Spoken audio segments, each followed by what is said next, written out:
Lights, camera.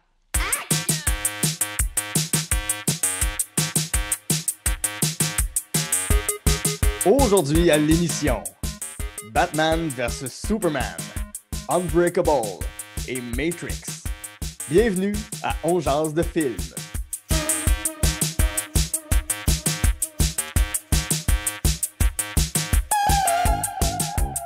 Bonjour à tous et à toutes, ici Guillaume Saint-Cyr, On jase de film, la formule est bien simple. Je m'entretiens avec un invité ou une invitée de ses goûts en matière de cinéma, soit 3 coups de cœur, un film détesté et un plaisir coupable. Comme je dis toujours, ce sont les goods, the bad and the ugly, la cinéphilie de mon invité. Et aujourd'hui, je reçois une superstar de la bande dessinée jeunesse au Québec. C'est Alexa. Bonjour Alex, comment vas-tu?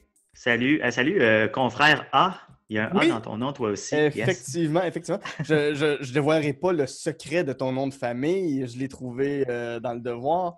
Mais pourquoi A? Parce que ton nom de famille ne commence pas par un A. Non, zéro, c'est une invention totale. C'est une histoire un peu longue et plate, honnêtement. J'ai pas d'anecdote. Ça veut dire ça. Mais Oui. Non, c'est juste quand je me cherchais un nom d'artiste, à un moment donné, j'ai eu un flash. Je me suis dit, ça va être ça mon nom, juste A.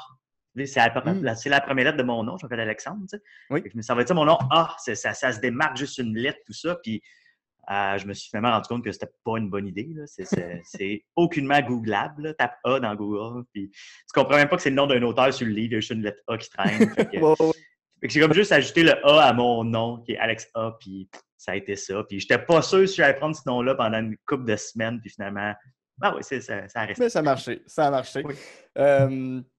Pour les quelques auditeurs qui n'auraient pas suivi ton parcours, tu es le créateur de l'Agent Jean, entre autres, qu'on peut lire, qui est disponible dans à peu près toutes les librairies. Tu as aussi fait les expériences de Mini-Jean, qui est le dérivé de l'Agent Jean, et L'univers est un ninja. Oui. Ça a commencé comment, ta passion pour la culture populaire, le cinéma? C'est quoi les premiers films qui t'ont marqué? Mon Dieu, c'est très, très tôt. J'ai des souvenirs même en maternelle. Les Tortues Ninja, quand j'avais 5 ans. Je pense que c'est le premier film que j'ai vu au cinéma. Tortues Ninja 2. 1 ou 2, il faudrait que je vérifie les dates. Puis, j'ai grandi avec plein d'espèces de personnages absurdes de la culture populaire. Tu sais, j'ai grandi avec Super Mario, qui est un plombier moustachu qui sauve des princesses. C'est pour ça que les Schtroumpfs sont embarqués là-dedans, des bonhommes bleus qui vivent dans la forêt, des tortues ninjas, des ninjas tortues. C'est complètement absurde. Puis, je sais pas, je tripais sur plein d'affaires comme ça, du cinéma, de la télévision, des cartoons. Puis rapidement, tu sais, moi, je dessine depuis tout le temps. Puis ces personnages-là ont été les premiers que j'ai dessinés, que j'ai appris à faire. Fait que je passais ma maternelle à dessiner des faces de Super Mario. Puis des Batman aussi, des super-héros. Très tôt, Superman, Batman, ils ont été marquants. Même, je voyais le Batman bleu Adam West des années 60, puis j'avais un frisson, tu sais, à 5 ans. Il se passait de quoi, même si... Mon père me disait la même chose. C'était comme très sérieux, cette série-là, quand il regardait ça, tu étais jeune. Tu regardes ça très sérieusement avec tes yeux d'enfant. Tu te rends pas compte que c'est une grosse parodie. Là. Oui, puis que ça se moque au bout. Puis que c'est volontairement kitsch, volontairement absurde, en fait. Absolument. Il se prenait pas au sérieux. C'est ça que tu comprends quand tu regardes des documentaires là-dessus. C'était une blague des années 60. Puis, dans toutes ces influences-là, c'est arrivé très tôt. Puis, rapidement, vers l'âge de 8-9 ans, j'ai commencé à inventer mes propres personnages au lieu de juste recopier tout ce que je voyais. Puis, c'était le film Casper qui m'a comme fait un déclic qui est encore excellent, je pense, aujourd'hui. Je pense que j'en ai revu des extraits. L'Halloween a passé il n'y a pas longtemps, là, au moment où on enregistre. Puis, j'allais me retaper des bouts. Puis, mon Dieu, que c'est le fun comme film. C'est beau, c'est bien fait. Tu sens que c'est une vraie réalisation, un vrai budget, un vrai travail, contrairement à toutes les autres suites qu'il y a eu après, là, qui sont un peu boboches. Mais c'est lui, en plus, il y a des breakthroughs dans les effets spéciaux là-dedans. Je regardais une chaîne YouTube récemment qui parle d'effets spéciaux, puis il commentait le film Casper, puis il disait... Ah, je l'ai vu. C'est Corridor Crew? Oui, c'est ça, exactement. Avec la bouffe en 3D, avec de la bouffe qui est là pour vrai. Tout est flawless, malgré l'époque. C'est très bien fait, puis... Même le modèle 3D de Casper est super beau, là, même avec du recul. Même aujourd'hui encore, à part peut-être les yeux que tu vois qui sont un peu cartoon, mais tout le reste du fantôme, c'est très, très bien fait comme film. Oui, effectivement. Puis on était quoi, en 95, je pense? Oui, quelque chose comme ça. Ça commençait. Là. Puis, ouais, fait que plein. Moi, je pige. Dans la culture populaire, c'est vraiment. Il y a le cinéma, la télévision, la bande dessinée, le jeu vidéo, tout mélangé ensemble. Ouais. Puis, ouais, le cinéma a une grande place là-dedans encore aujourd'hui. C'est comme une de mes formes d'art préférées. Mm-hmm.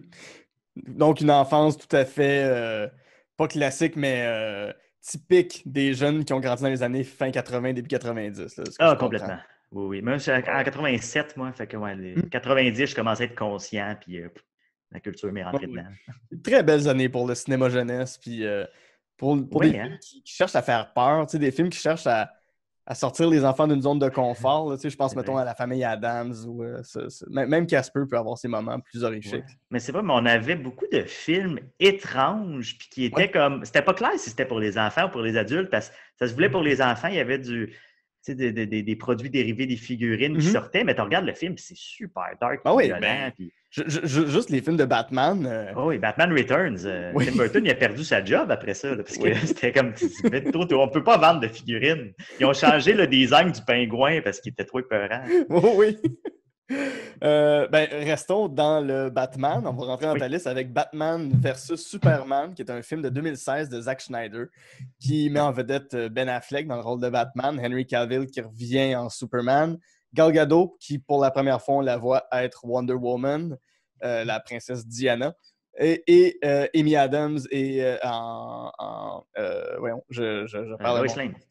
Lane et Jesse Eisenberg en Lex Luthor. Oui. C'est un film qui, à sa sortie, a été mal reçu par la critique. Il y a beaucoup de gens qui l'ont mal reçu. Ça raconte quoi? Puis qu'est-ce que tu as autant aimé pour le mettre dans tes coups de cœur, Batman versus Superman? Écoute, c'est un film extrêmement chargé dans les choses que j'aime. C'était la première fois que je me rendais compte qu'on pouvait tomber amoureux d'une œuvre d'art. Parce que quand je suis sorti de ce film-là, j'étais en train de voir le film, j'étais rendu à moitié, puis c'était la première fois que je me suis dit, mon Dieu, que j'ai hâte de le revoir. Okay. Le film n'est pas fini, puis j'ai hâte d'y retourner. Ouais. Puis je partage cette passion-là avec un de mes amis aussi, mon ami Mathieu, qu'on tripe autant égal sur le film. Puis quand on est sorti, on a fait bon, quand est-ce qu'on y retourne? Mardi, t'es-tu libre? Ouais, go. Puis quand je suis rentré à la maison, je peux juste penser au film. Puis pendant plusieurs jours, ça a été ma dernière pensée quand je me couchais, ma première pensée quand je me levais. Puis j'avais juste hâte de le revoir encore. C'est comme t'es en amour, là. Oui. Puis j'ai comme. En fait, j'étais content d'enfin voir une représentation du Batman de Frank Miller à l'écran. T'es-tu connaisseur un peu de comic book? Oui, quand même. Okay. Mais pour les gens qui ne connaissent pas ça à la maison, ça, c'est que Frank Miller a un peu réinventé le Batman. C'est plus, avec Alan Moore, qui l'ont rendu plus sombre dans les années 80, c'est ça? Oui, exactement. En 86, il y a eu lui, Grant Morrison, Alan Moore, qui ont comme révolutionné le comic book, surtout du côté de DC Comics. Puis Batman, il y a eu... c'est ma BD, probablement ma BD préférée de Batman là, à ce jour, The Dark Knight Returns, qui est comme... on voit un Batman qui est à la retraite, qui est dans la cinquantaine, puis il décide de revenir pour une dernière fois, puis c'est brutal, puis c'est sombre, puis c'est violent, puis c'est une espèce de gros Batman massif là, dessiné un peu de façon grotesque, parce que Frank Miller, il a un style très particulier. Puis, je me souviens, la première bande-annonce, quand j'ai vu ça, Batman sortir, des décombres en feu à l'écran, puis c'est comme une grosse émotion. Juste au trailer, j'ai dû mettre sur pause parce que c'était trop d'émotion de voir un beau Ben Affleck de même. Puis je savais que Zack Snyder allait livrer sur le visuel, là, d'ailleurs. C'est une des choses que j'aime le plus pour ce film-là, c'est la cinématographie est juste incroyable. Là. C'est juste la scène d'intro, il y a l'assassinat des parents de Bruce Wayne, la manière que c'est filmé, je veux dire, tu peux analyser ça longtemps. Là. Il y a certains plans, je ne comprends même pas comment il a fait, même avec des effets spéciaux, pour avoir une précision comme ça. Là. C'est un réalisateur extrêmement précis. Puis, mais il est souvent... c'est drôle parce qu'il est souvent associé à une catégorie de réalisateur qui est juste dans le style puis pas dans le contenu, un peu comme un Michael Bay. Mais je suis vraiment pas d'accord avec ça. Il est juste... Il a un style... Parce que, oui, le visuel puis le style est ultra important pour lui, mais la profondeur, entre guillemets, ou le sous-texte et tout ça est juste pas dans les affaires qu'on pense. Puis ça, je l'ai compris. Une des affaires que j'aime beaucoup, beaucoup dans l'art et dans le cinéma, moi, c'est le symbolisme. Puis les sous-textes, les couches de compréhension. En ce moment, je découvre David Lynch, par exemple, là, vraiment trop en retard, puis je capote ma vie. Là. C'est sûr. Puis crime, je vois quasiment des liens entre, mettons, Batman v Superman, puis des films de David Lynch ou genre. De quelle façon? En fait, c'est que Batman v Superman, il y a pas le film au complet, mais certaines scènes, il y a certaines choses qui sont construites un peu comme une énigme. Tu comprends pas certaines choses avant de les avoir déconstruites, avant de les avoir analysées. Puis David Lynch, c'est un peu que ça, là, son cinéma. Là. Tu ressens puis tu comprends après ou jamais. Puis Oui. c'est bien correct. Puis, tu sais, par exemple, je suis allé voir avec une de mes bonnes amies qui, elle, a adoré le film aussi. Elle aime beaucoup les super-héros. Mais elle n'aime pas les films de super-héros. Elle les trouve un peu niaiseux puis un peu premier degré. Puis quand elle est sortie du cinéma, elle ne pouvait pas arrêter d'en parler. Puis là, elle me dit « Ah, Alex, t'as-tu vu la baleine dans le film? Elle est là tout le long, la baleine. » Puis je suis comme « Quoi? De quoi tu parles, la baleine? » Puis elle dit « Oui, la baleine, Lex Luthor, au début du film, là, il dit genre que c'est une baleine qui se trouve dans le fond de l'océan quand il parle de la kryptonite. Puis après ça, quand Superman il envoie Batman à travers le mur, le trou, il est en forme de baleine. Puis là, je suis comme complètement folle. De quoi qu'elle parle? Puis là, j'ai revu le film une deuxième fois en portant attention à ça. Puis effectivement, une des premières affaires, je pense que quand Lex Luthor se présente la première fois, il utilise un langage de marin pour se présenter. Il dit « Hi, des hoi », il y a une affaire de même. Puis pas longtemps après, il parle de la baleine qu'il a trouvée dans le fond de l'océan. Et là, je me suis rendu compte que ça reprend l'histoire ou le mythe de Moby Dick, ce film-là, que Batman et Moby Dick et l'espèce d'arme en kryptonite qu'il fait pour tuer Superman, c'est en fait le harpon de Moby Dick. Puis effectivement, le trou dans le mur pendant le combat, le fameux combat de Batman v Superman, est volontairement, probablement en forme de baleine. Puis c'est plein de choses comme ça, de plein de mythes, de plein de références au cinéma, à la mythologie. Il y a des couches, ça n'a pas de bon sens. Puis tu sens que tout est voulu. C'est pas les fans sont trop intenses qui posent leur propre compréhension du film, là, qui inventent des choses. Puis là, j'ai même vu récemment, il y a une vidéo de 40 minutes sur YouTube de quelqu'un qui analyse l'imagerie de la baleine dans Batman v Superman. Il y a d'autres couches aussi. Ça sort pas de nulle part. Là. Non. Vous êtes plusieurs à l'avoir vu. Il va falloir que je le revoie. Clairement. Puis la version longue, check la version Ultimate là, qui dure 3 heures. C'est quand même assez important. Le film se tient pas mal mieux. Puis, mais ça, c'est une des choses. Puis là, je me suis rendu compte aussi, quand le film commence, ils font une grosse référence au film Excalibur, c'est dans les années 80. Oui. Donc, Batman, c'est aussi le roi Arthur là-dedans. Puis on reprend des éléments clés de cette histoire-là. Et puis, par exemple, quand il se sert de l'arme de kryptonite pour tuer Superman, il le déplante du sol un peu comme si c'était Excalibur. Donc, c'est à la fois Excalibur, c'est le harpon dans Moby Dick, mais Zack Snyder a dit récemment que c'était la lance qui a percé Jésus quand il était sur la croix aussi. Donc, c'est comme un paquet d'armes, d'espèces d'archétypes d'armes qui existent dans la mythologie depuis très longtemps. Puis je suis comme... le film, on dirait qu'il n'y a pas de fin. Je peux le regarder encore et encore. Puis, récemment aussi, quelqu'un faisait remarquer qu'à chaque fois que Superman vivait une tragédie, il y avait un cheval qui criait. L'imagerie du cheval était très présente. Zack Snyder a confirmé qu'effectivement, j'ai placé un cheval qui souffre à chaque fois. Puis, dans le film, quand Clark Kent rencontre son père décédé, comme il monte en haut de la montagne, puis il parle à son père, puis il raconte l'histoire de la fois qu'il a tué tous les chevals du ranch voisin parce qu'ils ont essayé de détourner l'eau pendant une inondation, puis là encore dans son sommeil, il entend les chevaux qui crient. Puis les chevals est une représentation de la culpabilité que tu ressens quand tu essaies de faire le bien, puis finalement, ça vire mal, ce que Superman vit tout le long. Là. Tout le monde l'haït parce que... Mais il essaie juste d'être correct. Puis la seule fois où tu vois des chevaux calmes, c'est quand il est mort à la fin. Ouais. Fait que plein d'affaires comme ça. Là. Ça m'amène à une question que, justement, en faisant la recherche, en sachant que j'allais te rencontrer, il y a toute une série sur YouTube de toi qui parle des références qu'on retrouve dans ton œuvre. C'est quoi le plaisir que tu as à, de un, les trouver, mais aussi les mettre, trouver les références que tu vas mettre dans ton œuvre, mais de les trouver dans des films, dans des œuvres, puis le plaisir de les mettre dans ce que tu crées? Ah, mon Dieu, je me suis jamais posé la question. Pourquoi j'ai une maudite bonne question? Pourquoi j'ai du plaisir à ça? Mais j'aime beaucoup les casse-têtes. J'aime résoudre des énigmes. Puis on dirait que j'aime faire des liens entre les choses. Puis j'aime trouver des liens qu'on ne verrait pas nécessairement entre des œuvres ou même, c'est pour ça qu'en ce moment, je découvre Lynch aussi, puis je capote parce que c'est que ça, c'est des morceaux de casse-tête disparates, puis arrange-toi avec ça, puis j'arrête pas d'y pencher. Je suis devenu quasiment obsessif sur Twin Peaks saison 3. Là. Fait que, mon Dieu, oui. Le fameux tu l'as épisode vu? 8. Oui. Oui. Ben, le fameux épisode tout, là. Oui. Mais oui, c'est vrai que le 8, tu pognes de quoi, mais les deux derniers aussi, là. Ouais. Le 17, que t'es comme, je pense que je sais où ça s'en va, et le 18 qui te lâche dans la fosse au million en jetant la clé, puis il est comme, tiens. Ah, c'est magnifique. Mais ouais, puis c'est vrai que j'aime le faire aussi. Je dirais que j'aime placer des affaires cachées dans mes propres œuvres, faire des liens que juste ceux qui étudient vraiment l'œuvre vont pouvoir lire ou remarquer. Tu sais, j'ai tout un... Tu sais, j'ai un de mes personnages de méchant principal dans mes livres, c'est le castor, qui est comme le pire ennemi de l'agent Jean. Puis j'ai décidé récemment que j'allais jamais raconter c'est quoi ses origines, son histoire, mais j'en mets des indices un peu partout. Puis si tu les mets tout ensemble, tu peux découvrir son origine. Mais je le dirai jamais clairement comme ça.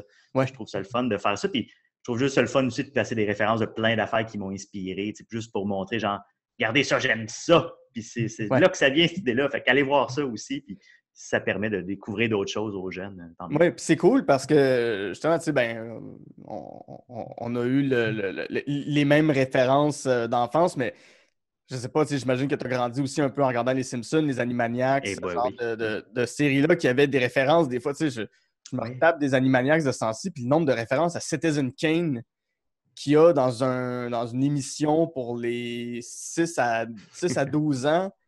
T'es pas censé comprendre des références à Citizen Kane à cet âge-là, mais on les met. Puis j'apprécie ça, en fait, parce que un jour, ces enfants-là vont grandir, puis ils vont découvrir peut-être Matrix, peut-être Reboot. J'ai vu dans les vidéos que tu avais mis des références à la série Reboot, qui est une des meilleures séries de tous les temps. Merci. Oui, merci. Mais tu sais, tu mets des références à plein d'affaires, puis à un moment donné, c'est ça, ces jeunes-là vont peut-être tomber là-dessus et faire comme « Ah, je comprends ». Fait que déjà, ils ont les clés pour commencer à rentrer dans cette culture-là, qui des fois va être plus pointue, plus nichée.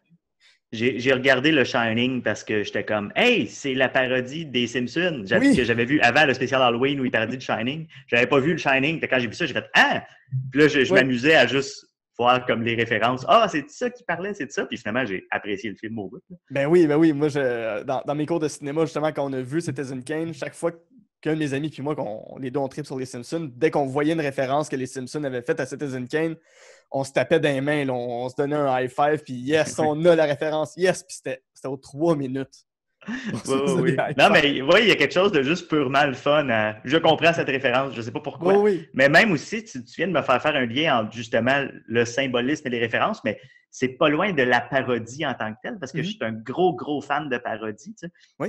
Puis depuis tout jeune, tu sais, les agents fait la farce, puis mais tous les films de Leslie Nielsen, puis Austin Power aussi, qui est un film parodie.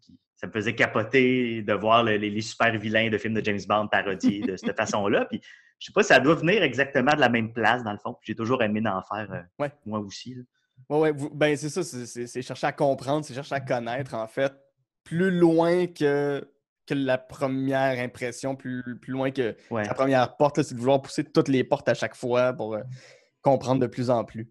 J'ai l'impression. J'ai l'impression qu'il y a peut-être de regarder un dessin animé puis de voir une référence à Citizen Kane. Pas que ça rajoute une profondeur, mais ça rajoute comme toutes les thématiques de Citizen Kane s'ajoutent, on dirait, à cet épisode-là, puis on dirait que tu as plus une compréhension globale, c'est quoi que ça parle ou d'où ça vient, cette chose-là. Puis c'est juste le fun de creuser là-dedans, je pense. Ben oui.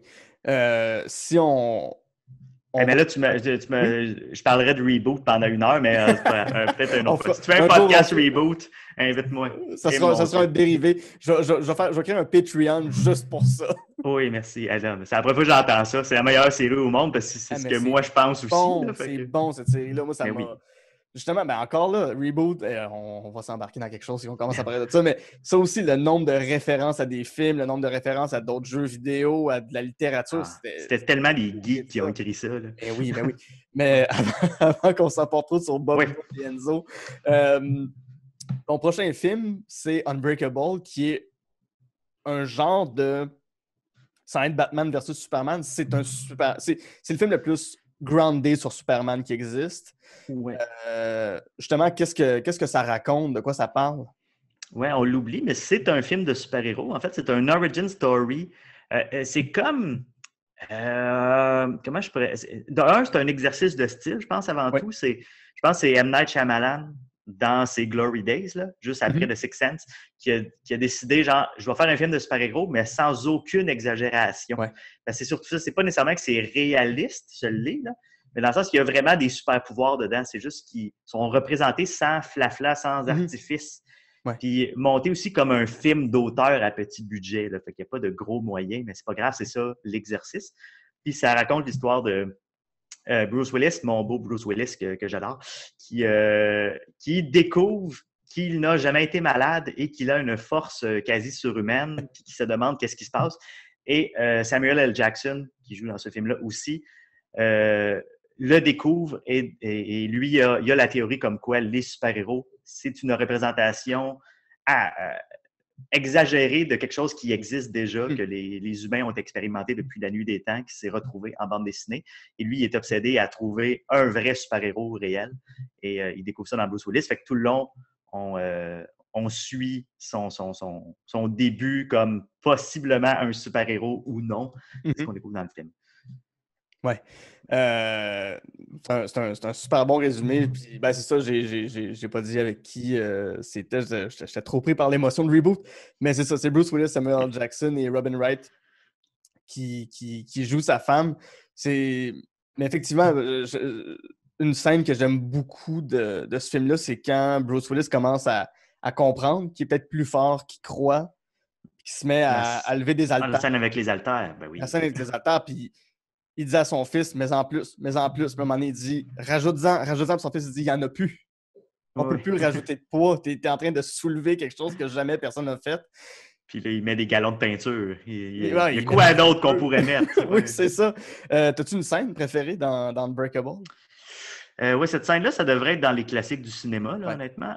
Mais une des scènes que j'aime bien, c'est la première fois où il est en costume puis il décide d'agir comme un super-héros puis il va sauver des enfants dans une maison là, qui a été comme envahie par un psychopathe fou. Là. Cette scène-là, la manière qu'elle est montée, la tension dedans et tout, c'est magnifique. Puis son costume, c'est un imperméable gris. Là. Oui, c'est l'imperméable qu'il porte à la job parce qu'il est gardien de sécurité. Fait que tu vois, c'est minimaliste au bout. Là. Mais on reste dans aussi quand même les codes de couleur des super-héros. C'est-à-dire que lui, sa couleur, c'est le vert, puis la couleur du méchant, c'est le mauve. Puis il y a ça qui est très, très bien implanté aussi. Puis c'est brillant aussi comment que tout est là, toute la structure est là, mais le punch final fonctionne juste pour te révéler comme la vérité sur la structure du film, puis tu ne l'avais pas vu, même si tout était clairement évident. Oui. Fait que c'était wise comme twist là, dans le temps qu'il faisait des twists wise. Puis la réalisation de ce film-là est bien intéressante aussi parce que M. Night Shyamalan s'est vraiment amusé à pas imiter une bande dessinée, mais si on regarde le film avec la réalisation en tête, on se rend compte que tous ces personnages sont souvent cadrés dans des cases, comme dans une bande dessinée. La première scène dans le train, qui est une longue scène où il essaie de croiser une fille, puis ça marche pas, puis elle s'en va, là, parce ça va pas bien avec sa femme. Ben, toute la scène est vue sous l'angle d'une petite fille qui regarde à travers les bancs du train. Donc, c'est comme un enfant qui lit une bande dessinée. Puis, chacun des dialogues, c'est comme isolé dans la petite case, dans les craques du train. Donc, on va sur Bruce Willis, on va sur la fille, on va sur Bruce Willis. Puis, c'est quelque chose qui répète beaucoup dans le film. Là. Ils sont cadrés dans des cadres de porte, sont cadrés dans des vitres d'auto. Même dans la scène que je te parlais où il va sauver les enfants à la fin, la scène où il avance de la mère qui est attachée dans la chambre, c'est le rideau qui bouge avec le vent. Puis à chaque fois que le rideau s'enlève, on a une partie de case où on voit l'action avancer. Tout ça, c'est assez... tu vois qu'à chaque scène, il s'est dit, bon, comment je pourrais faire? J'aime ça, cette créativité. Tu n'as pas besoin de faire ça. Ça va être bon pareil, mais je sais pas, ça rajoute un petit côté de plus. Effectivement. Je me demandais, toi qui est BDiste, tu as un super pouvoir, à mon avis, un super pouvoir d'être capable de dessiner. J'en ai plusieurs. Oh! D'être capable de dessiner, raconter une histoire et comme beaucoup de super-héros, ce que tu fais rejoint un public qui est généralement jeune. la meilleure phrase qu'on a pu dire à un super-héros, c'est « Avec des grands pouvoirs viennent des grandes responsabilités ». Avec ton pouvoir, c'est quoi les responsabilités que tu as de toucher autant de jeunes? Est-ce Oh, que tu t'en donnes des responsabilités? Est-ce que écoute, tu les vois? j'essaie de ne pas m'en donner tant que ça. Moi, j'essaie juste d'être dans le respect du public, le respect des lecteurs. C'est-à-dire que je ne veux pas leur donner quelque chose que j'ai travaillé à moitié, que je m'en fous, que j'ai juste fait pour l'argent. C'est important qu'il y ait quelque chose que je ressens profondément dedans, puis qui ait été bien travaillé. On dirait que moi-même, je suis insulté si je regarde un film, par exemple, puis je sens que tout le monde s'en foutait, ou que le film a été mal travaillé, puis qu'il est sorti de même, tu sais. Respectez-moi, j'ai payé, je mérite au moins quelque chose qui a été un peu travaillé. Vous avez pensé à moi dans le processus. T'sais. Fait que moi, c'est juste ça la responsabilité que je me donne, puis de ne pas leur donner quelque chose de niais, de ne pas baisser le niveau juste parce que c'est des enfants, par exemple. Je leur donne vraiment ce que moi j'aime, puis je l'écris de la façon que moi je pense que c'est bon. Puis je pense jamais à l'âge du public ou l'intelligence du public ou whatever. Moi, c'est le même que je l'aime, puis je pense que c'est bon. Fait que voilà, prenez-le. Je trouve ça plate en fait, j'aime pas catégoriser des styles artistiques selon des âges. Là. Je trouve que c'est contre-productif parce qu'aussitôt que tu commences à penser à l'âge, tu commences à diminuer ton œuvre. Puis j'essaie vraiment de ne pas faire ça. Fait que c'est les seules choses que je pense quand je fais mes livres. Après ça, je me vois pas comme quelqu'un d'assez parfait, moralement bon pour commencer à lui dire des choses, des messages gros de même, de prenez soin de l'environnement, prenez soin des autres. Je sais pas, je me sentirais mal de faire ça. Oui, puis ce qui est cool de ce que tu fais pour en avoir regardé un petit peu, puis je suis allé lire un petit peu des extraits de la Jean-Jean.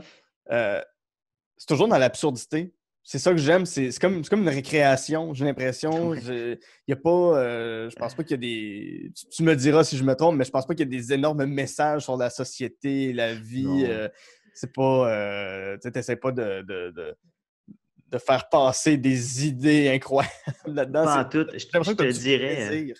Oui, absolument. Je pense je pensais à ça justement hier. Je prends l'écriture de mes histoires extrêmement au sérieux. Elles sont sérieuses, mes histoires, mais quand je me mets à les écrire, j'arrête pas de déconner. On dirait que je ne suis pas capable de me prendre au sérieux comme auteur, mais je trouve mes histoires très sérieuses. Fait que ça donne, je pense, j'ai des vraies trames narratives, mais je déconne tout le long dedans, puis je niaise, puis je rajoute des jokes qui n'ont pas rapport. Puis mon personnage principal est comme ça. Mon personnage principal, c'est un comic relief qui est le personnage principal. Fait que tout le monde autour est assez sérieux, il vit dans un vrai univers avec des vrais dangers, mais lui, il est comic relief puis il s'en fout. Fait que c'est ça. Fait que c'est comme moi qui déconne tout le long. Mais ceci dit, il n'y a pas nécessairement de message de société, tout ça, parce que je ne me sens pas apte à donner ça, mais il y a peut-être des bases de philosophie à certains moments. Surtout dans mon dernier en fait, qui s'appelle Défragmentation, que je pense qui psychologiquement est intéressant. Je pense que je n'ai pas fait exprès, c'est juste que moi-même, psychologiquement, je me développe avec les années, puis je veux pas, c'est un reflet inconscient de ce que j'écris. Fait que il y a de ça, j'essaie de ne pas m'empêcher de mettre des choses comme ça, des vraies émotions puis des vraies situations qui peuvent être difficiles, mais ça, sans faire la morale. Ouais. Super intéressant. On va passer à ton troisième film, qui est The Matrix. En fait, la série The Matrix de 1999 à 2003, pour rester dans les idées de la philosophie. On a des bons liens. Ben oui. Je pensais pas aller là, mais ils se font d'eux-mêmes. Donc, Matrix, c'est la série de 1999 jusqu'à 2003 avec Matrix, Matrix Reloaded et Matrix Revolution. Un film des sœurs Lana et Lily Wachowski. Ça met en vedette Keanu Reeves, Carrie-Anne Moss, Lawrence Fishburne et Hugo Weaving dans des rôles tous plus satisfaisants que les uns que les autres. Encore là, comment est-ce qu'on peut résumer Matrix sommairement? Ça se passe à l'intérieur d'un ordinateur comme Reboot. Comme Reboot. Voilà. Mais, mon Dieu, qui ne connaît pas la matrice? En passant, j'ai mis les 3 films aussi parce que pour moi, c'est vraiment une œuvre complète. C'est un tout, là, même si je sais que les 2 et 3 ne sont pas nécessairement autant appréciés que le premier, là, vraiment pas même. Mais pour moi, c'est un tout. Là. Et ça raconte l'histoire de... c'est quoi le vrai nom en néo? Thomas Anderson? Ouais. qui est un homme, un informaticien, qui est un pirate informatique, qui tranquillement découvre qu'en fait, la réalité n'est pas ce qu'il pense et qu'il vit en fait comme un esclave dans un programme informatique parce que les robots utilisent l'énergie des humains pour s'alimenter. Donc, c'est la fameuse, le classique, le AI, l'intelligence artificielle qui a envahi la Terre et l'être humain qui est pris par ça. C'est la guerre entre les machines et les humains. Voilà. Mais il y a du kung-fu puis des gunfights au ralenti, puis c'est marrant. Et beaucoup de références à la philosophie, à la littérature. Oui. C'est un feu roulant de références. Écoute, dans le deuxième film, des fois, le film s'arrête pour 15 minutes pour quelqu'un qui parle philosophie. C'est vraiment ça qui se passe. C'est peut-être ça qui a rebuté des gens aussi. J'ai entendu dans une vidéo YouTube récemment la phrase parfaite. D'ailleurs, allez voir ça. Ceux qui n'aiment pas les 2 puis 3, il y a une vidéo sur YouTube qui s'appelle On Finally Understanding the Matrix Sequels. Puis c'est un passionné de cinéma qui les a regardés récemment puis qui a compris pourquoi c'était bon, puis qui nous l'explique. Puis dedans, il disait le problème de Matrix 2 puis 3, c'est que le public cible, c'est des jeunes garçons de 13 ans qui auraient un doctorat en philosophie. Donc, personne. Oui, c'est un bon résumé. Ou des gens avec un doctorat en philosophie qui ont le cœur d'un enfant de 13 ans. Ouais, à peu près. Ouais. Faut que tu aimes le kung-fu, puis des kung-fu, puis faut que tu t'aimes le kung-fu, puis les discussions sur la causalité. Oui, c'est ça, exactement. Ça aussi, c'est un. Puis dans une entrevue que j'ai lu, toi, tu disais que tu travaillais un peu à l'envers, tu créais tes univers d'abord et les personnages qui arrivaient ensuite. Je ne sais pas si c'est encore le cas aujourd'hui. Mais Matrix, c'est aussi un univers complet qui est construit en s'inspirant du nôtre, mais c'est un univers qui a ses codes, qui a ses genres. Comment tu t'y prends pour construire ces univers-là? Mon Dieu, comment je m'y prends? C'est une grosse question large, mais en fait, je commence toujours avec des personnages. En fait, quand je dis que j'écris à l'envers, c'est comme je pense pas à mon histoire, c'est juste qu'il y a des personnages qui apparaissent comme sur papier ou dans ma tête, puis je me demande genre, oh, lui est intéressant, qu'est-ce que je pourrais faire avec? Ouais. Puis rapidement, c'est bon, dans quel univers qu'il vit, c'est quoi le contexte de l'histoire. Puis c'est sûr que je suis inspiré par la culture pop, fait que c'est beaucoup des high concepts, là, ce que je fais. Là. Ouais. Pour ceux qui ne connaîtraient pas le principe du high concept, c'est une idée d'histoire que juste la prémisse en une phrase de ce que ça vend le film. C'est par exemple, la matrice, c'est justement ce que je viens de raconter, là, des êtres qui vivent dans un monde virtuel enfermés par des robots. C'est juste ça, c'est comme, oh oui, je veux voir ça. C'est pas comme Taxi Driver qui est comme, c'est un homme déprimé par la société. À New York, c'est ça, fait qu'il y a ça qui vient au départ, là, j'ai l'impression. Tu sais, en ce moment, je travaille, par exemple, sur un concept de jeu vidéo que ma prémisse de base, c'est et si une compagnie de jeux vidéo comme Nintendo était super evil secrètement, ils faisaient des expériences secrètes. C'est juste high concept au bout de fait. À partir de là, je commence à créer l'histoire puis plugger des personnages que j'avais déjà là-dedans qui fonctionneraient. Ouais. Puis comment tu es entré en contact avec Matrix? C'est sorti en 99, c'était le film de l'année 1999 qui annonçait le futur. Là. En passant, j'ai su récemment que Austin Power 2 a fait plus d'argent que La Matrice au cinéma cette année-là. Je l'apprends. Avec c'était-tu ça? Star Wars, Phantom Star Wars puis The Sixth Sense. Oui, La menace fantôme, oui. Austin Power numéro 3. Oui. Mais c'était comme le film complexe que personne ne comprenait. Ouais. Mais c'était nouveau. On n'avait jamais vu ça avant. Puis je me souviens, moi, une des choses qui revenait souvent, surtout dans les jeunes de mon école, c'est j'ai rien compris. C'est compliqué. Ouais. Puis là, quand je l'ai vu puis que j'ai tout compris, j'ai fait « Ah, mon Dieu, je suis fier de moi, j'ai tout compris. » Mais j'ai de la misère aujourd'hui à me projeter, peut-être parce que c'était tellement nouveau, les gens ne comprenaient pas l'idée d'un 2 plans d'existence séparés, puis les 2 plans, ils ont des règles différentes. Peut-être que ça mélangeait le monde aujourd'hui. On est peut-être plus habitué à ça. On a Inception qui a 4 plans de réalité avec des règles différentes. Oui, puis c'est rendu dans les films entre guillemets jeunesse. Lego Movie, le premier, c'est entièrement ça. C'est Matrix avec des Legos. Spider-Man Into the Spider-Verse, Oui. encore là, il y a des mondes parallèles, il faut que tu apprennes à vivre avec ça. C'est comme si on comprenait un peu plus ça. Même le film québécois Menteur parle d'univers parallèles, puis Ben oui, tout le monde l'accepte. Tout le monde est comme, ah oui, ça se peut, des univers parallèles, pourquoi pas? On est habitué. Oui, effectivement. Puis là, dans le prochain, le film de Flash, il risque d'avoir 3 Batman, peut-être même plus. Fait que, Ben oui, puis dans le prochain Spider-Man, la même affaire aussi. Oui.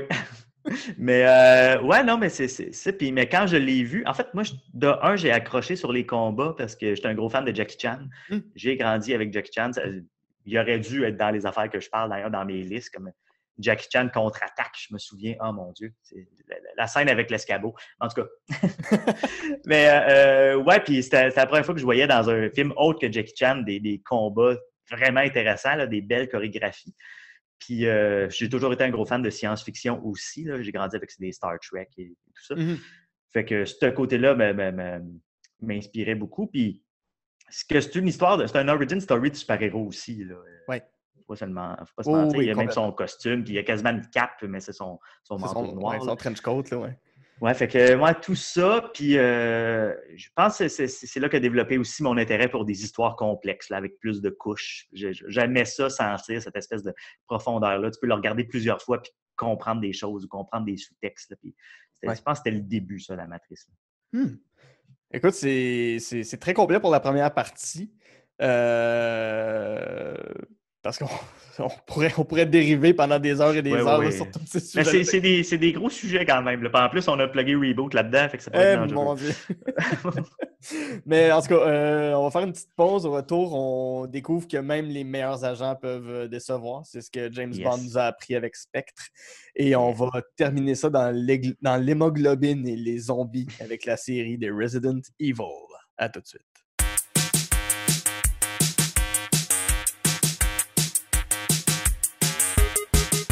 J'adore enregistrer On jase de films. Ça me permet de partager avec vous ma passion première qui est le cinéma et avec des invités formidables.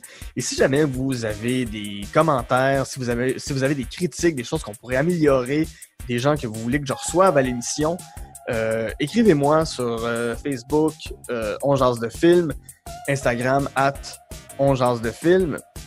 Venez me parler, faites-moi vos listes, vos 3 coups de cœur, les films que vous détestez, les films qui sont des plaisirs coupants pour vous. Je vais vraiment avoir un plaisir fou à vous lire. Sur ce, je retourne avec mon invité pour jaser de films. De retour en jase de film avec mon invité Alex A, le BDiste, avec qui, en première partie, on a jasé de beaucoup de films, mais plus particulièrement Batman v Superman, Unbreakable et Matrix. On va rentrer dans une déception, un film que tu n'as pas aimé, qui est le film Spectre, un film de James Bond qui date de 2015, de Sam Mendes, à qui on doit quand même l'incroyable Skyfall, à mon avis, sans doute le meilleur James Bond. Qui m'en vedette, Spectre m'en vedette Daniel Craig, Léa Seydoux, Monica Bellucci et Christophe Waltz. Je t'avouerai, je ne l'ai pas vu, Spectre. J'ai été rebuté par les mauvaises critiques. Mais... On regarde le début. On regarde la scène d'intro puis le générique d'ouverture avec la chanson. Là. Je pense que c'est le meilleur générique d'ouverture de tout James Bond. Après ça se gâte. Parce que ça raconte quoi? C'est la suite directe de Skyfall, en fait. Hey, arrête-toi. Un chien fatigant. Lui non plus, il n'aime pas Spectre. Mais c'est la suite directe de Skyfall. Toute l'équipe est revenue. C'est pour ça aussi que c'est si surprenant que ce soit aussi mauvais. Ouais. C'est... spoiler, là, M, la boss à James Bond, qui est morte à la fin de Skyfall, elle a laissé un message post-mortem à James Bond, comme quoi il se passe quelque chose, va rencontrer telle personne et tue-le. Fait que là, James Bond repart en mission, mais sans l'aval du c'est le MI6, M12? Ouais, MI6, oui. MI6, OK. Je pensais que c'était Mission Impossible, ça. En tout cas, oui, puis là, il retourne en mission, puis là, il découvre l'existence d'une espèce de société secrète qui s'appelle Spectre, qui a ses tentacules dans le monde entier. Puis ça devient complètement ridicule. Voilà. Il n'y a plus rien qui se tient à partir de là. Ouais. Qu'est-ce que tu n'as pas aimé et ça représente quoi, James Bond, pour toi? Si celui-là en particulier t'as déçu. Ouais, James Bond, c'est à cause de lui que j'ai créé l'Agent Jean à 10 ou 11 ans. C'était une parodie de James Bond, là, carrément, parce que je tripais sur le jeu vidéo GoldenEye Ah Nintendo oui, sur la 64. 64. C'est ça. Puis là, l'univers James Bond, je ne connaissais pas vraiment ça. J'ai vu ça. Après ça, je suis allé regarder le film GoldenEye. Puis j'ai regardé plein de films de James Bond que j'ai toujours trouvé très moyens. C'est pas des super bons films, honnêtement. Je pense que Casino Royale, Skyfall, c'est les deux qui sont bons. Là, ça a pris 22 films avant qu'ils fassent de quoi. Avant qu'ils trouvent leur beat, là. Ouais. Ben, j'ai un petit plaisir coupable avec Die Another Day. Là. Ça aurait pu être dans mon... Quand même. Mais c'est pas vrai. J'ai regardé Tomorrow Never Die récemment, puis c'est bon. Okay. Je pense que c'est meilleur que GoldenEye. Battez-moi. Bon, en tout cas.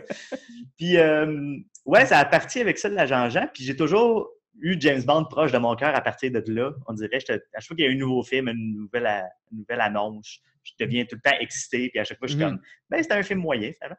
Mais juste l'idée de base, tu sais, tout l'univers James Bond, les gadgets, puis les chars, puis les missions, puis les super vilains plus grands que nature, tout ça, on dirait que c'est tous des codes vraiment le fun avec lesquels jouer. Fait que je suis parti de ça. Puis, ouais, puis c'est resté avec moi. Puis, fait que quand... c'est drôle, mais on parlait de Skyfall. Skyfall, c'est plein de synchronicités bizarres là-dedans parce que ils ont pensé à moi dans le film. De quelle manière? Skyfall, c'est le 23e film de James Bond. Moi, j'ai eu 23 ans quand j'ai signé le contrat pour faire l'Agent Jean et je suis né un 23.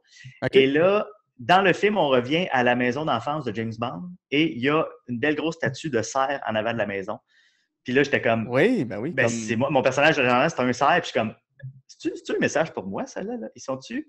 Mais voyons. Ben, parce qu'il sert à rien, le cerf. Là. Ça fait référence à rien. Puis plein de caméra sur lui pour vous le montrer bien comme il faut. Puis j'étais comme, pourquoi? Mais crime, je pense pour moi. Puis là, dans ma tête, j'aime ça penser. C'est comme une espèce de... C'est le serpent qui mange sa queue. On est revenu, la boucle est bouclée. Là. On est revenu au début de James Bond et c'est l'Agent Jean qui naît. Puis l'Agent Jean, le début de l'Agent Jean, c'est James Bond. En tout cas, moi, je capote. On revient dans le symbolisme de tantôt. Oui, parce que c'est vrai que ça n'a jamais été le surnom. Dans les James Bond, il n'y a jamais eu le surnom d'être le cerf ou quelque chose. Non, non. Tu sais, Skyfall, ça n'a rien à voir qu'un cerf non plus. Fait que, non. Mais il faudrait que je vérifie d'où ça vient, cette idée-là. Il y a peut-être une idée en arrière de la tête du réalisateur, du symbolisme, justement, derrière le cerf. Je ne sais pas. Oui. Puis, hey! Arrête! Tu couperas ça. Oui. Là-bas, là, va te cacher.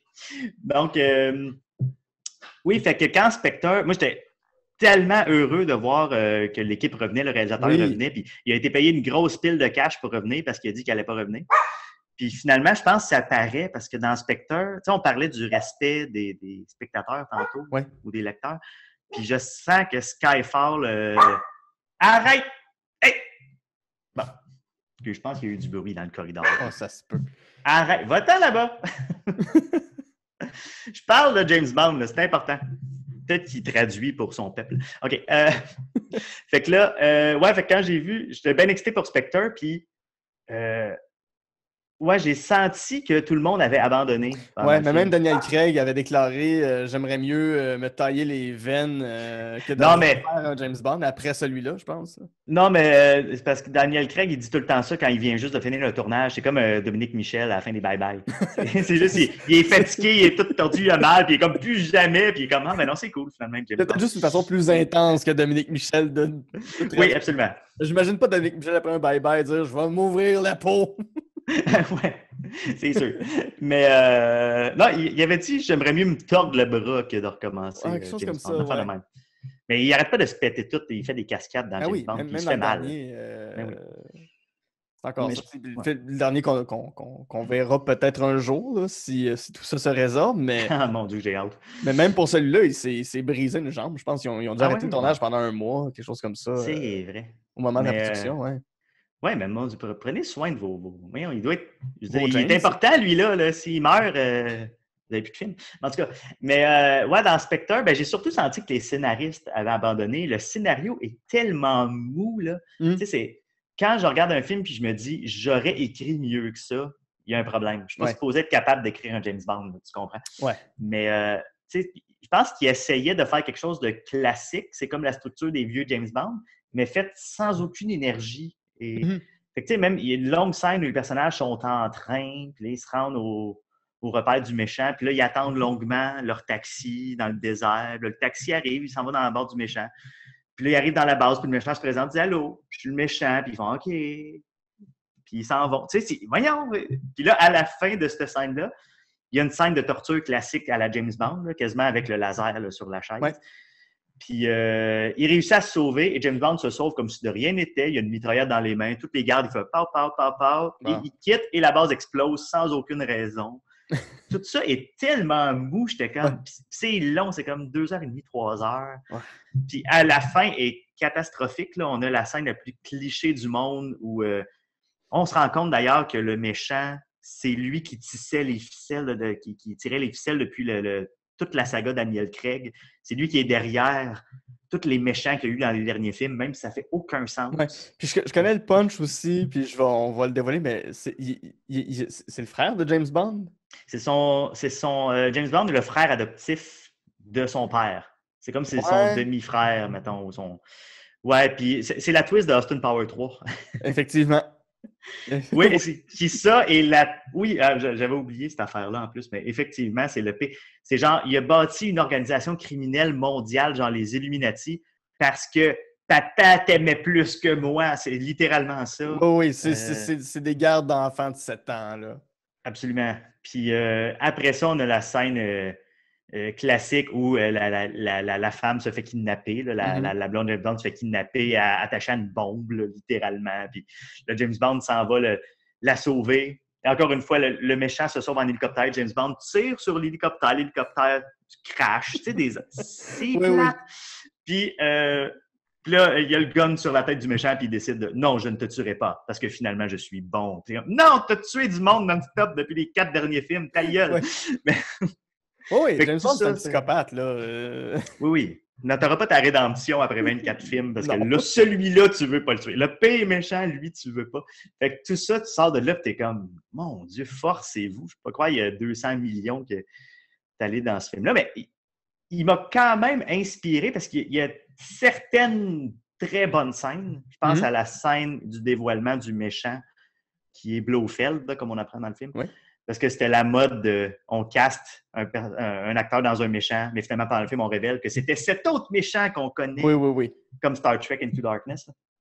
Puis, fait que là, ouais, le reveal, lui, est comme à la table de conférence avec tous ses associés. Puis, la manière que cette scène-là est filmée là, de manière très sobre puis lente, puis tout, je l'ai beaucoup aimé. Puis visuellement, le film est magnifique. Je pense qu'il est tourné sur pellicule, puis il y a une image, une vraie belle image, une vraie belle composition de lumière, mais tout est plat sinon. Les personnages n'ont pas de relief, le scénario est plate, cliché, ce que tu veux. Ouais.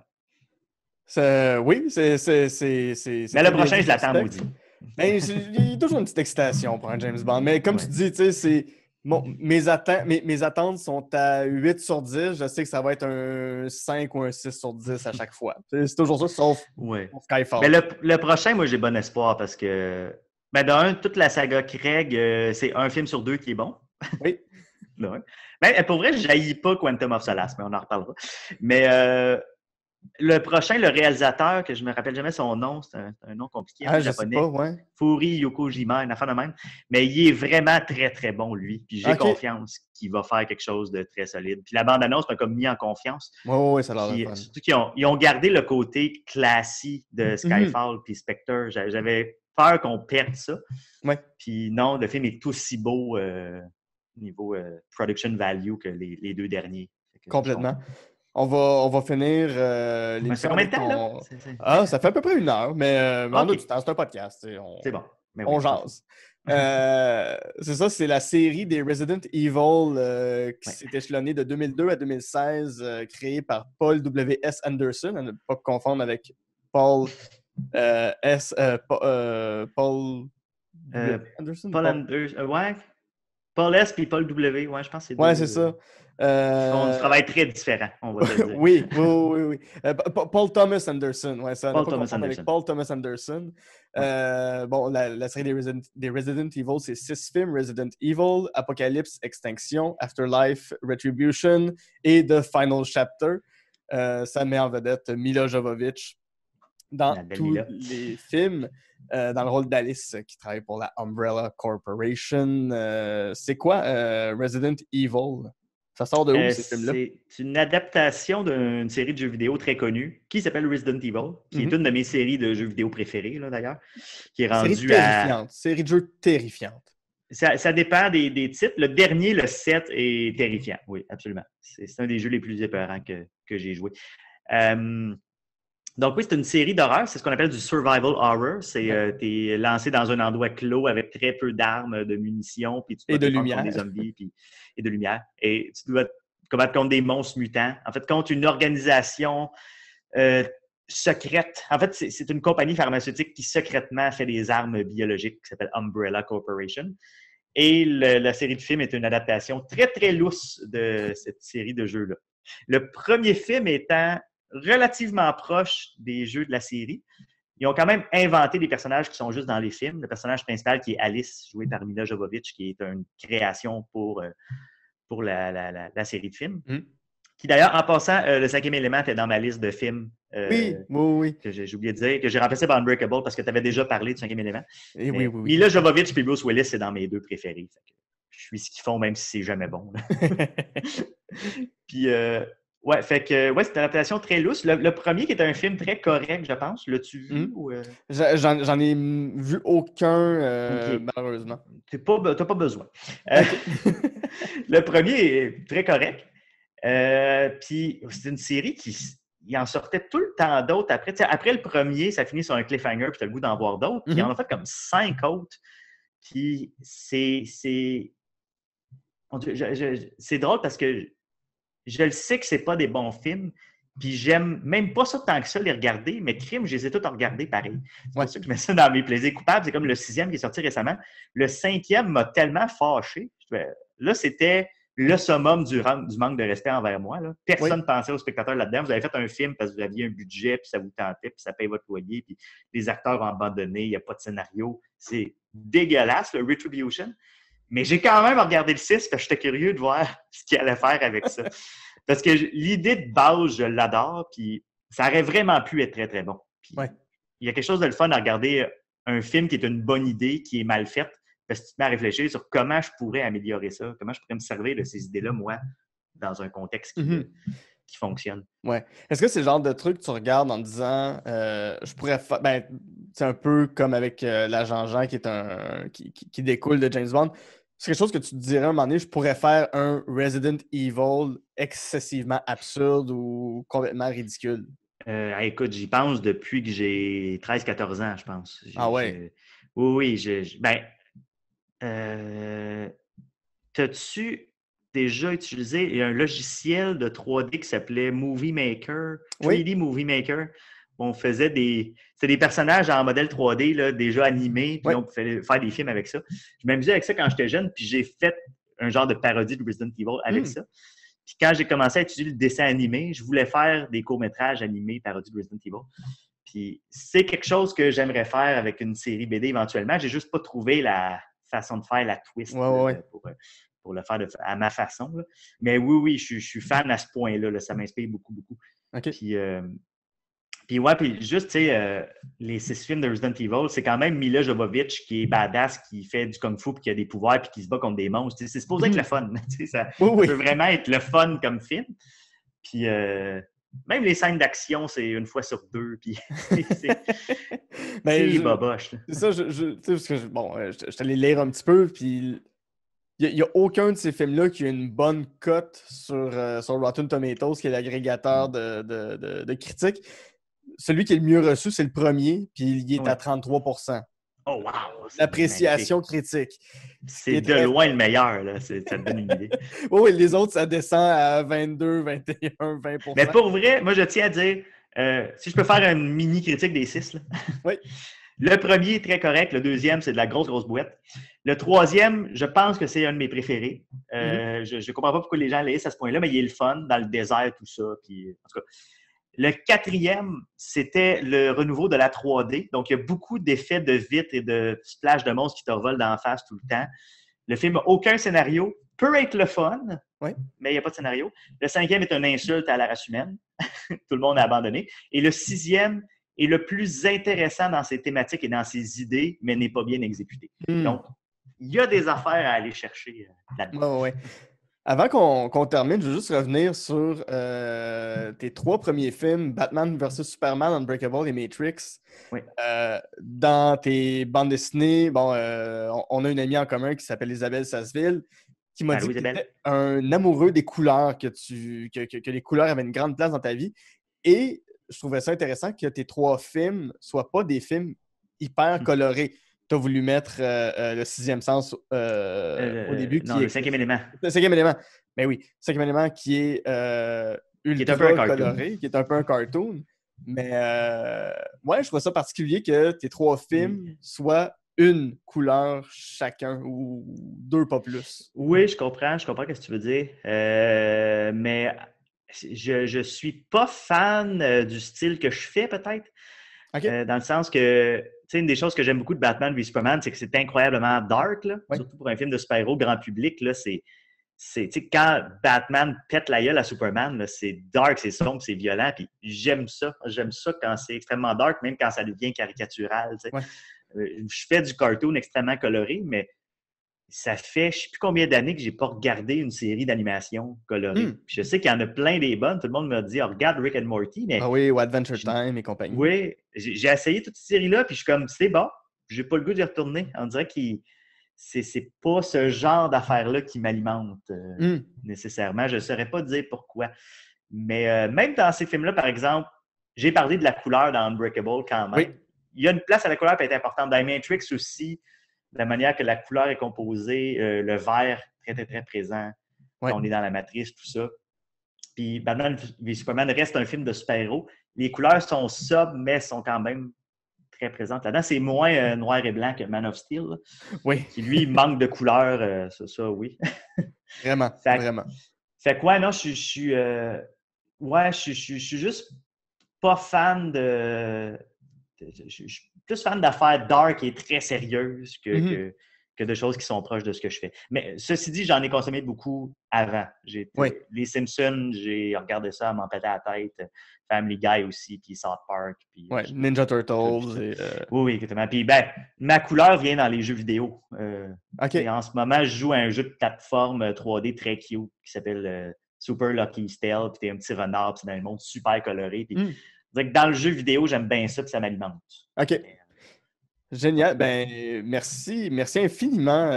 J'ai trippé. C'est vraiment beaucoup de plaisir à enregistrer. Si les auditeurs veulent suivre, veulent voir ce que tu fais sur les réseaux sociaux, sur Internet, où est-ce qu'ils vont? alexbd.com, qui a tout pas mal là. Puis j'ai une page Facebook qui est l'Agent Jean. Puis c'est pas mal ça. En fait, sur le site web, il y a des branches pour aller dans toutes les autres. Puis là, en ce moment, il n'y a pas beaucoup d'événements, malheureusement. Là, pas mal, mais il y a mon calendrier sur le site. Fait que quand j'ai un événement public, c'est écrit là si vous voulez venir me rencontrer. Et tout. Excellent. Ben, merci encore une fois. Merci à toi, c'était cool. Je vais définitivement aller me procurer un agent Jean.